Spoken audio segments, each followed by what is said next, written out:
This is a sauna hat and it's worn in a sauna. And I know it seems a bit odd to wear a hat in a sauna, so in this video I'm going to explain why they're worn, the benefits of a sauna hat, and share some tips. Now I know this sounds obvious, but hats are usually worn in cold weather to keep the head warm, so you may think that wearing a hat in a sauna would make the head even hotter. It's actually the opposite. It helps keep the head cooler. How can this be? I hear some of you cry. Let me explain. The hat acts as a layer of insulation, protecting the head from the hot air in the sauna, and this prevents the head from overheating, which then allows us to be more comfortable, stay in the sauna for longer and get more benefits. Think of it like this. Imagine putting your hand in a hot oven. You'd be able to feel the hot air against your skin. Now imagine how it would feel wearing an oven glove. The glove would insulate and protect your hand from the hot air. This is exactly the same as wearing a hat in the sauna. The hat protects your head from the hot air. And here's the thing about not getting a hot head. More often than not, we have to get out of the sauna because our head overheats first, even though the rest of our body could probably tolerate more time in there. And this is because the head is more sensitive to temperature and has a lower heat tolerance than the rest of our body. And because our head is usually higher up in the sauna than the rest of our body, this is where the air is warmer. Overheating of the head can cause feelings of panic, dizziness, nausea and headaches, and that's why these hats work wonders. More time in the sauna warming the body and not the brain and the head means more benefits, including relaxation, cardiovascular health, heat shock proteins and growth hormone. Another benefit of wearing a sauna hat is to protect the hair from drying out and becoming brittle in the heat.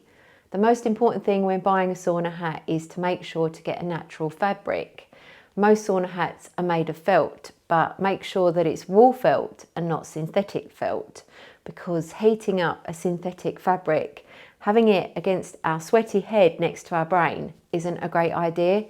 And personally, I found it quite difficult to buy a natural felt hat here in the UK that didn't cost a lot of money, so be sure to ask questions before buying one to make sure it's natural. If you don't want to buy a specific sauna hat, then a small towel, cloth or headscarf could also work well, but be sure to use a natural material and not to wrap it too tight, because you want some cool air to circulate underneath the fabric, which is why these sauna hats are these funny shape, because they trap the air under here, and the design means that they can be pulled down to protect the ears from the heat as well, which is great if you're visiting a traditional steam sauna or a Russian banya that get really hot. The benefit of a sauna hat that's made of wool is that it's naturally antibacterial and it doesn't absorb much water and get wet compared to a cloth fabric. And some say to wet the sauna hat before putting it on, but I'm not convinced, and I always wear mine dry, and I'll tell you why. Let's use the oven glove analogy again. Imagine using a dry oven glove in a hot oven. It would protect our hand from the heat. Now imagine using a wet oven glove. The water would conduct the heat passing through the glove and increasing our chance of us burning our skin. And the same happens with the hat. A wet hat means less protection from the heat.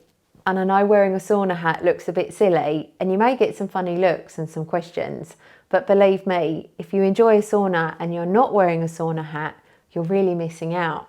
I'm keen to know, do you wear a sauna hat? Or maybe you're tempted to give one a go. Let me know in the comments. Honestly, once you try it, you're not going to want to go back.